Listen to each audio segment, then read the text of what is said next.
Sleepwalking is a phenomenon in which the sleeper's brain hovers in limbo between full REM sleep and consciousness. Sleepwalking can be caused by a variety of factors, such as sleep disorders, mental disorders, medications, and even general stress. The results of sleepwalking vary from patient to patient. Some perform simple tasks such as reading emails or writing letters. Others perform more complex tasks like driving. These 5 cases include stories of crazy sleepwalking activities. Some of them may seem innocent, but others are actually tragic. Number 5. While thankfully this case remained quite innocent, it's still a marvelous example of how the human body may behave during a state of sleepwalking. In response to an Ask Reddit thread about sleepwalking, a Redditor posted his reply, in which they described several occasions in which they performed crazy tasks while in limbo. In this case, they explained that they usually only sleepwalked while they were extremely stressed, which is a common cause of the disorder. However, they also mentioned that at the time of the post, if the behavior continued, they would seek medical help. For the most part, the user describes their activities as completely harmless. They said, "When I sleepwalk, I commonly do the same thing, make a really nice sandwich and then leave it on the floor and go back to bed." On a few separate occasions though, they did things much more bizarre. Once, they saw a deceased body laying next to them in bed, which is apparently at an advanced stage of decay. In response, the user screamed at the non-existent body, urging them to leave the room. They also once believed that their room was flooding, so they put all of their bedroom furniture on top of their bed and slept on a mirror. These 2 examples are interesting because they show just how some sleepwalkers experience the hallucinations, brought on by their brain still being partially in a state of REM sleep, which is when most people have their dreams. It's also important to note the furniture because it shows the sleepwalkers can perform complex and even physically straining tasks, despite being half asleep. The most important example from this user, however, comes from a time when they ripped the headboard of their bed off the wall. As you can imagine, most headboards are rather heavy and difficult to move around. This user's headboard was also screwed in securely into their bedroom wall. In order for them to be able to rip it off the wall, they had to exhibit not only physical force, but shocking strength as well. The user reported they severely damaged their hand in the process as well. This is where the lines of sleepwalking become very blurred. If they were able to rip the headboard off the wall and somehow worked through the pain of injuring themselves, it's possible that some sleepwalkers may have no sense of pain or struggle and simply focus on their action. This case could have ended much worse, and we hope that the user was able to control their actions after seeking help. Number 4. In a similar thread about sleepwalking, a Redditor offered his own tale. Cassidy begins by stating that they first began sleepwalking as a child, around the age of 9. She said that she would get up and turn on the coffee maker or put random things into the fridge, and it wasn't a big deal. The sleepwalking would occur randomly, often with years in between flare-ups. When Cassidy was 16, she moved into an apartment with her aunt where she was required to not only attend school, but worked enough to help with rent as well. This is apparently a very stressful period for her, and she says, "After that, I was just tired all the time. Stressed too. It started to affect me, and I was having sleepwalking and sleep paralysis problems." At first, the actions she performed were still mundane and harmless, until one morning she woke up in the woods. Near her apartment, a forested area stretched between the suburbs and the nearest major city. Cassidy would frequently walk through these woods to get to stores on the other side, or just to explore with friends. She walked the paths almost every day, and she said she was familiar and comfortable with navigating the stretch of land. Cassidy said, "One morning I woke up and I was in the woods. I remembered going to sleep and that was it." Apparently she wasn't scared and simply brushed herself off and explained what happened to her aunt. She made an appointment to see a doctor shortly after in an attempt to get the disorder under control. Her aunt also set up a string that stretched in front of the door with the bell at the end, so that if Cassidy tried to leave the apartment, the bell would wake her. After a few days, Cassidy woke up in the woods again, this time covered in blood and dirt. She said, "I woke up and thought, okay, I'm in the woods again, but then I saw the blood and started to freak out."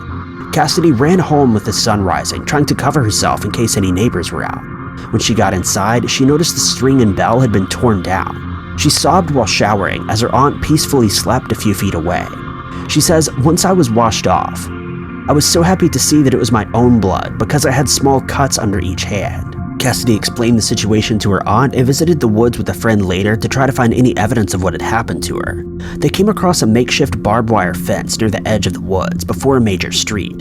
The fence wasn't very tall, but it was too tall for Cassidy to climb over. She assumed that she had crawled through the fencing, which led to the cuts. What she did after that, though, was still a mystery. Number 3. As mentioned before, some sleepwalking cases are much more unsettling than others, and this is definitely one of those cases. In 2009, a 51-year-old man named Timothy experienced an episode of sleepwalking that would ultimately be the cause of his passing. According to friends and relatives, Timmy had a severe case of insomnia and struggled to experience a decent night's sleep for many years. Eventually, he was prescribed Ambien, a common sleeping pill that's been linked to numerous sleepwalking cases. On top of the Ambien, a friend claimed Timothy also drank before bed on occasion. A pill like Ambien is dangerous enough on its own, and the addition of alcohol could worsen its side effects or alter its performance. A year before he passed, Timothy wrecked his vehicle into the side of a garage while in limbo, and at that time, his friends and relatives urged him to stop taking the medication, but he apparently did not comply. Late one night, Timothy rose out of bed and walked out of his home wearing only his underwear and a nightshirt. The temperature at the time was -16 degrees Fahrenheit. In his partially unconscious state, he walked several yards from his home, which was in a rural area. It's unclear if he eventually woke up and tried to make the walk back, but the following morning, his body was found 190 yards from his home in harsh winter conditions. An autopsy report showed that he passed away due to hypothermia. A used bottle of Ambien was found at his home, and while investigators could not confirm if he'd taken the medication that night, they quickly assumed that the pill once again led him on a wild journey. People have argued that even if Timothy was sleepwalking, he would have been awoken by the piercing cold air outside. However, experts have discovered that when sleepwalking occurs, as a side effect of insomnia medications, it's much harder to wake patients up. Evidence from other cases suggests that this form of sleepwalking also diminishes a person's ability to feel pain or discomfort, meaning that there is a chance that Timothy felt nothing at all.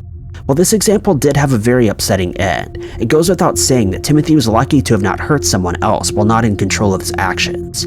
He easily could have gotten into his car or attacked a stranger.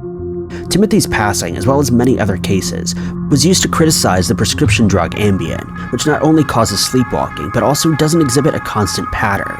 For example, some patients will only sleepwalk once or twice over the course of a few months, and will suddenly go through a period of sleepwalking almost every night, making it difficult for healthcare providers to track whether or not a person should end their use of the drug. Thanks to law-abiding warning labels, the drug is still commonly prescribed. Number 2. Brian Thomas was a victim of depression who experienced sleepwalking from a young age. He was later prescribed an antidepressant which helped his mood and reduced his sleepwalking activity. Brian was described as a decent and devoted husband to his wife, Christine. The couple seemed happy and very much in love. Although they slept in separate bedrooms at home because of his sleepwalking, they shared a double bed when they went out on their frequent adventures in their camper van. During these getaways, Brian also allegedly didn't take his medication, as it caused intimacy problems. In the past, while away in the van, the couple experienced a few less than convenient sleep activities. For the most part, though, they were harmless actions which ended quickly. In 2009, they went on a trip in their van, which was supposed to be romantic and relaxing. It turned out to be anything but. While stagnant in a place between wake and sleep, Brian began to hallucinate or dream that a group of boy racers were trying to break into the van and harm the couple. Acting with full consciousness, Brian attacked his wife and unknowingly strangled her. She passed away at the scene. It's unclear if Brian went back to sleep later, but he woke up and found his wife beside him, no longer breathing. He made a frantic 911 call in which he said, "What have I done? I've been trying to wake her. I think I killed my wife. I thought someone had broken in and I was fighting with those boys, but it was Christine. I must have been dreaming or something." Police arrived and were skeptical about Brian's claims. An investigation and trial soon followed, which featured witness statements insisting the couple was happy together. Brian was later found not guilty, as the judge felt that he was in a state of non-control over his body. He was provided with the proper health care to maintain his disorder and prevent any harm unto others again.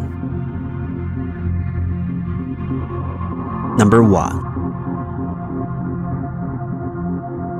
The trouble of sleepwalking is not some new phenomenon that has only affected people in recent years.